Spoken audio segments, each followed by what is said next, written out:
Houses are expensive. It doesn't matter whether you're in the US, the UK, or that place with all the scary animals. Pretty soon, we're all gonna end up like California. But what can you do? Well, you could move to another country. Or maybe you could start a tenants union. Or you could start a rebellion that overthrows the current capitalist system that sees housing as an asset instead of a human right. Or you could move to Subnautica. Yes, Subnautica, with its pristine beaches, luscious landscapes, and, newly built state-of-the-art housing for you to live in luxury and comfort. But what about the price, I hear you saying? That's a great question. Why don't I explain our pricing structure to you?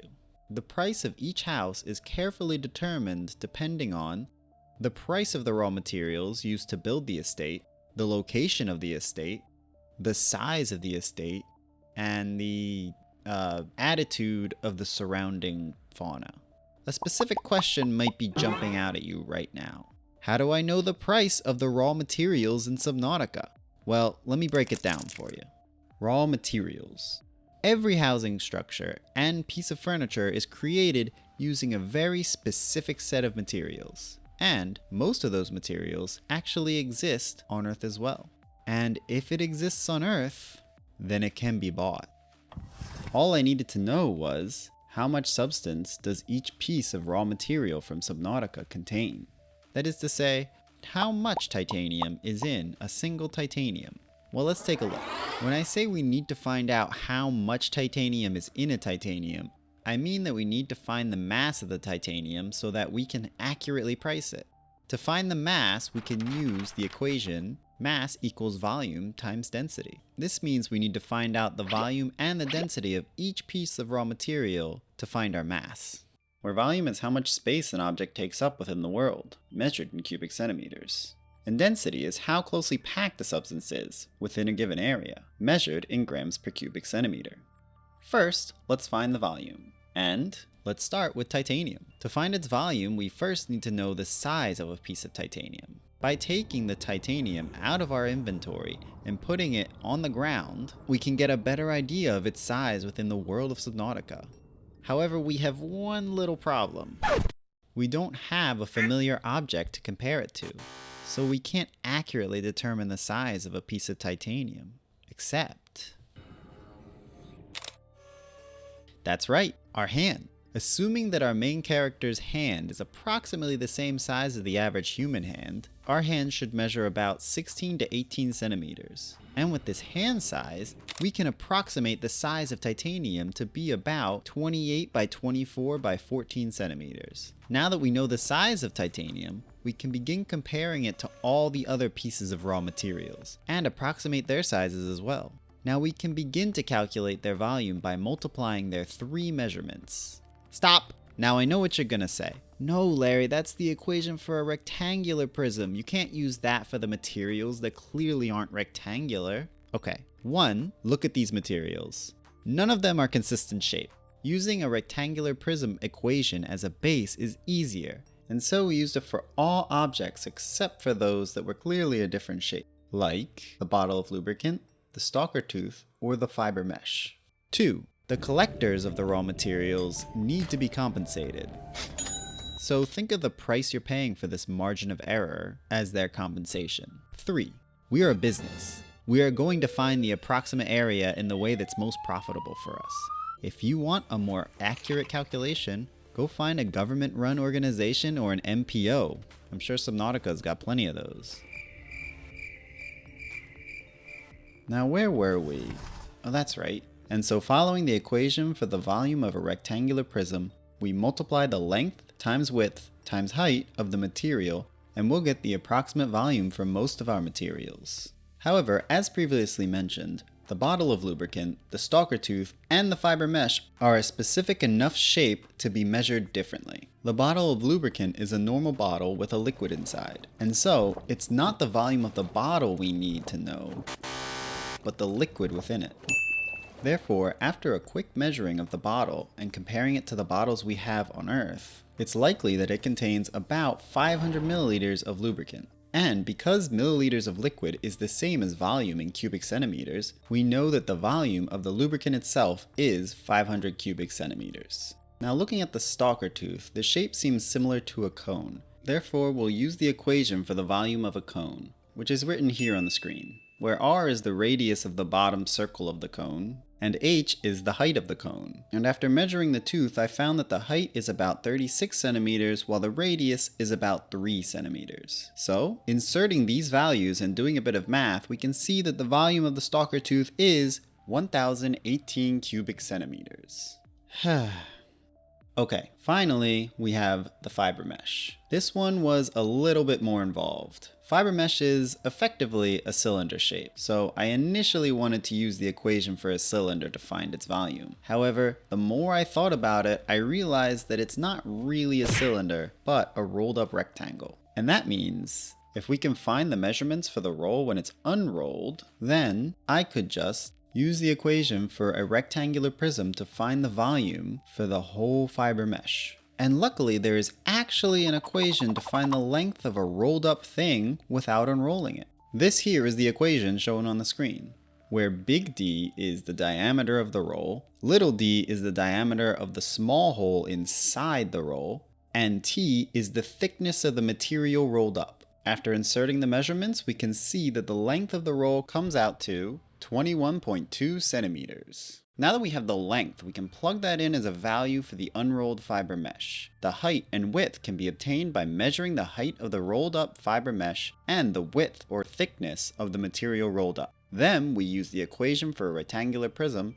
and multiply length times width times height, which comes out to 382 cubic centimeters. Now there's one thing I should point out. Fiber mesh will be used as a building material, but it will be created using 2 creepvine samples. Therefore, the price we need to calculate is not for the fiber mesh, but the creepvine, or seaweed that we'll call it here, that is used to create it. And so, what is the volume of the seaweed? Well, assuming that fiber mesh is created entirely using seaweed, then the volume of seaweed should be at least the same as that of the fiber mesh divided by 2. Because 2 seaweeds are used to create the fiber mesh.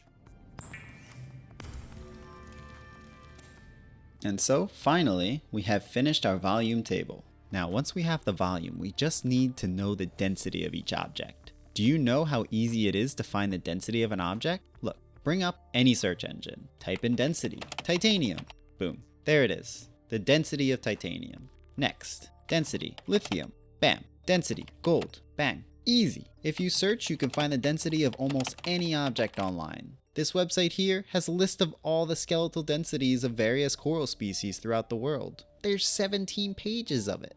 So if you ever just want to find the approximate mass of a piece of wood in Skyrim, or the Katamari ball in Katamari Damacy, get the measurements, do a quick online search of the density, and then begin the calculations for mass. Speaking of mass calculations, let's get started with our own now. As I mentioned before, to find the mass of an object, you need to multiply its volume by its density. And now that we have both values, we can begin the calculations. And here we are, the masses of each piece of raw building material in Subnautica. Now, finally, we can determine its price, according to the current market, of course. Fortunately, finding the price for most of the materials was relatively easy by referring to a financial information website. However, for resources not listed on here, I needed to find similar products on other retailing websites and approximate the price of our material using their pricing metrics. Now with the price per gram, we just multiply that times the mass of our object. And finally, we have the price per piece of raw material in Subnautica. Now if we want to build a multi-purpose room that's 6 titanium total, 1 titanium is $423. So we multiply 423 by 6 and we get $2,538 for a multi-purpose room. Now we just repeat this for every single structure and piece of material, and we can determine the full price of a house.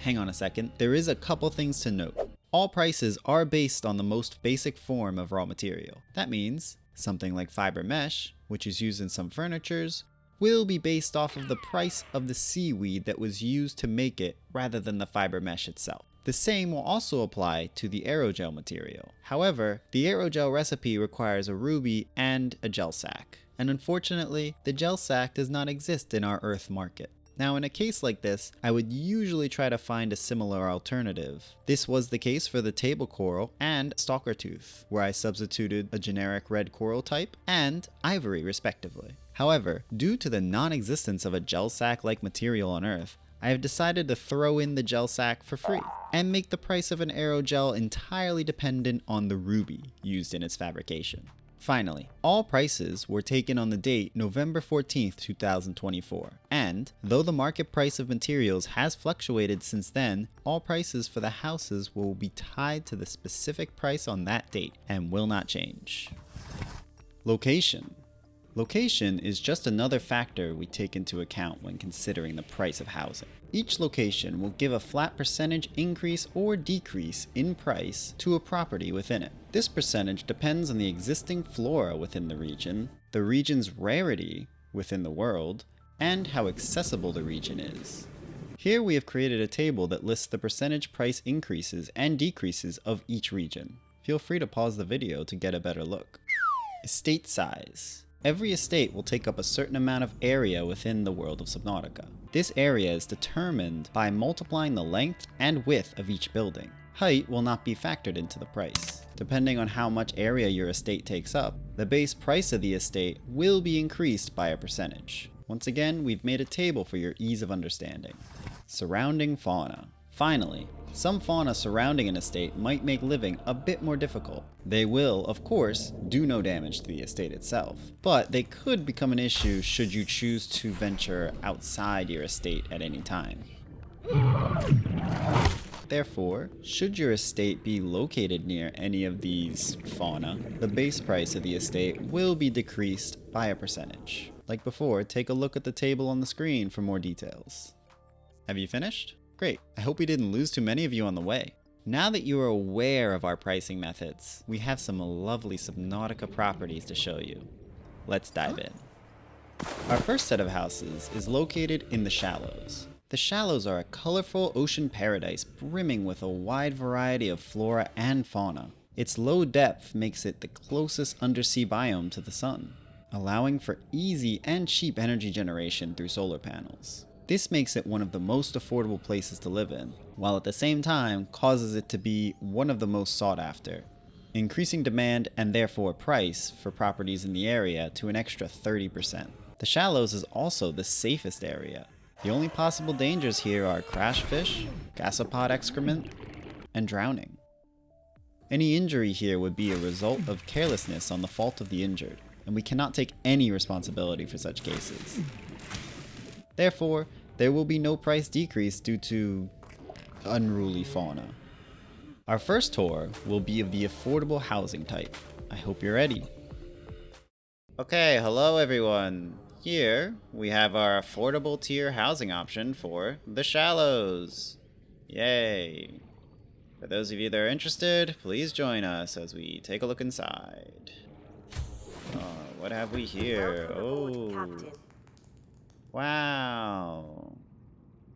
So first over here we have the storage area. You know, this one locker. You can store all your little stuff, your things inside here. You know, I don't know how much the affordable tier housing would have, but, you know, whatever, you can store stuff in it. And, of course, we've given you a radio, so you can contact whoever affordable care housing people contact. I don't know. And we also thought it would be nice to decorate your house with a lovely picture. Considering your affordable tier housing, we really could only afford a picture of your house. And so here it is, decorating. We hope you enjoy it. It is a picture. Moving on, here we've added a nice coffee machine for you. If you just hit the button, the coffee machine will brew a coffee just for you, our affordable care housing. Our affordable housing people. There it is. Right into the drain. Perfect. Oh, and thank you. And now you have your coffee, and see over here, we gave you a nice little table and chair, and you can maybe take a sip of your coffee while, that was a crunch, while enjoying the nice view next to your table. Look at that. The medium tier housing people are right over there. And we have provided you with a lovely single bed. Not a double bed, just a single bed. It's, you know, affordable tier housing, single bed. And we also thought it would be nice to decorate your house with a little bit of word art. And that's what this is. So we do hope that this word art makes you feel maybe a little better about your situation. That was the affordable tier housing option for the Shallows. After adding up all the calculations, the price for this housing comes to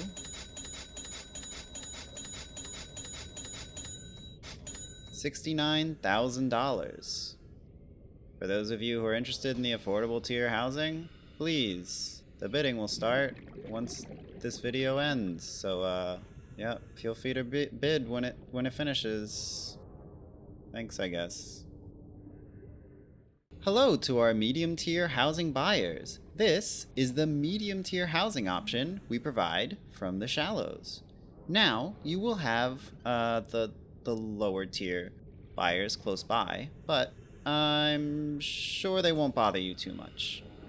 So why don't we take a look inside?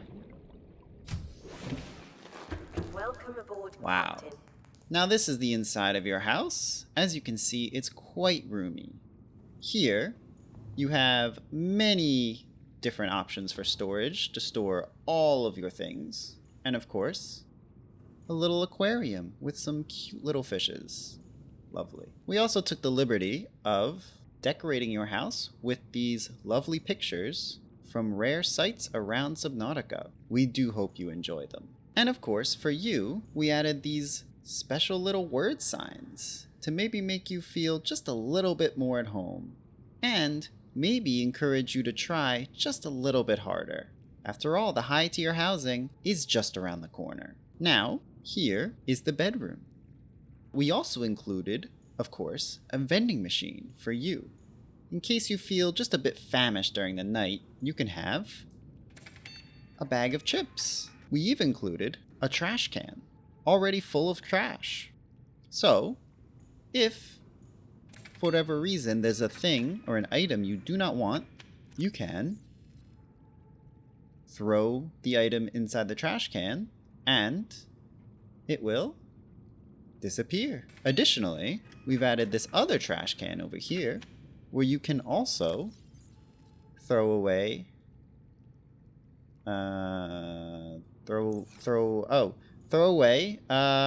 any radioactive waste you might have.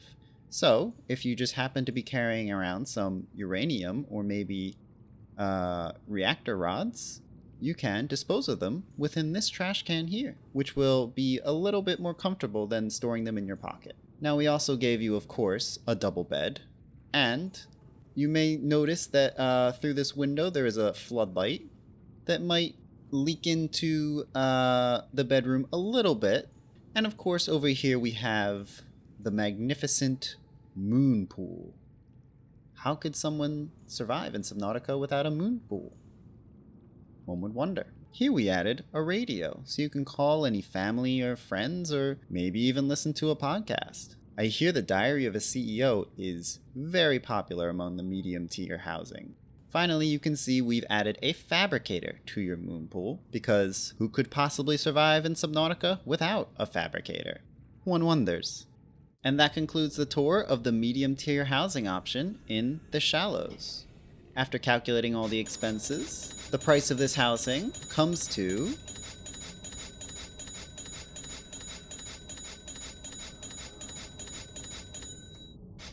$25,920,000. The bidding will start after the end of this video. We hope to hear from you soon. Hello and welcome to the highest tier housing option in the Shallows. Thank you for coming, everyone. Please join us for an inside tour of this wonderful house. Welcome aboard, Wow. Captain. And so here is the entrance, or foyer, of your lovely house. Staring at you as you enter is a picture of the dangerous Reaper Leviathan. You'll see that we've decorated much of the estate with actual photos of dangerous and exotic creatures, as well as rare and spectacular sights from around Subnautica. We also added this lovely little set of a table and chairs, as well as these beautiful word signs to invigorate you for that next interesting meeting. Now, for our highest tier buyers, we added this massive aquarium filled to the brim with all kinds of exotic fish. And we even added a hatch. So, if you're feeling a bit peckish, you can go inside and maybe you can grab one of your little fish friends and have him join you for dinner. Now, I'm sure someone of your status has many friends and partners you'd like to entertain at your home. Well, for times like that, we added this guest room so that your guest can enjoy themselves and you can keep the privacy of your own corridors to yourself. Now, of course, powering a massive estate like this isn't easy or cheap, but while our lower tier buyers might make do with the solar power, you, as our highest tier buyer, have the benefit of a nuclear reactor directly on your premises. This reactor provides massive amounts of quick energy for only a few simple reactor rods. And here, in the very center of the estate, where the guest room and the bedroom meet, is the dining room. The seating is surrounded by windows so that you can enjoy the beautiful view of the Shallows while eating a delicious meal. Wonderful.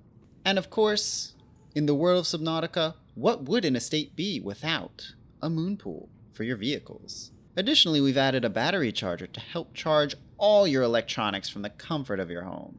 And of course, a fabricator and a radio so you can call in to any important meetings you might have without even leaving the estate.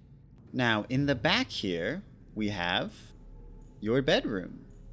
Of course, we've given you a lavish double bed and decorated with a rare picture of a ghost leviathan. Spooky. We also added this table and a counter for you to enjoy your morning coffee in peace. Or if you really want to enjoy your coffee, you can come to your observatory and listen closely.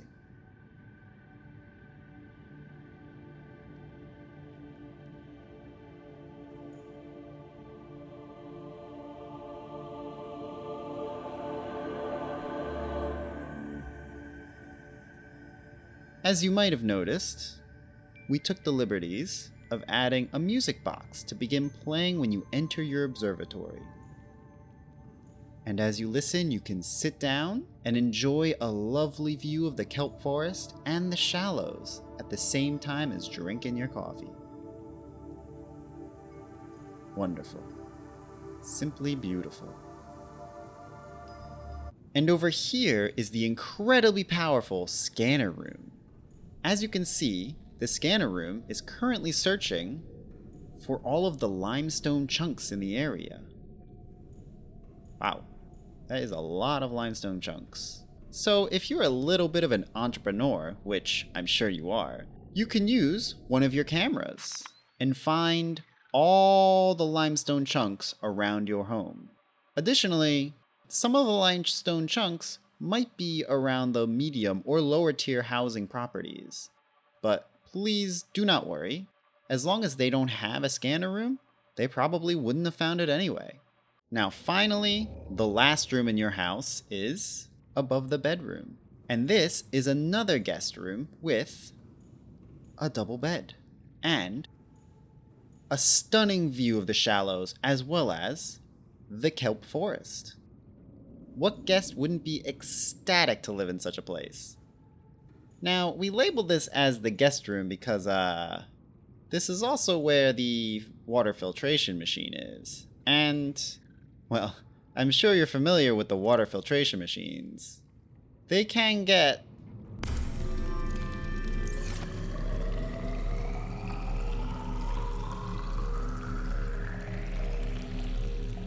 a little loud. So I do suggest you use this as your guest room and not your primary bedroom. This concludes our tour of the high-tier housing for The Shallows. After calculating all the expenses, the price of this housing comes to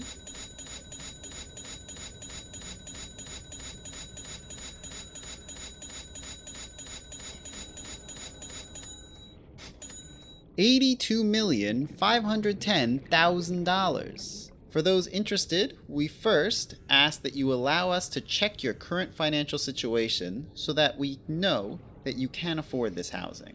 Then, you can start the bidding. And the bidding will begin as soon as this video ends. So, we'd like to thank all of you for your patience, and we hope to hear from you soon. Now that our tour has ended, we can start the bidding for the houses. Oh, hang on a sec. Yeah, okay. Alright, thanks. Thank you for your bids, everyone. The bidding has finished. And the private equity firm Dark Boulder has won all the bids from this session. Thank you everyone for watching and bidding. We'll be back next time with more properties to show you.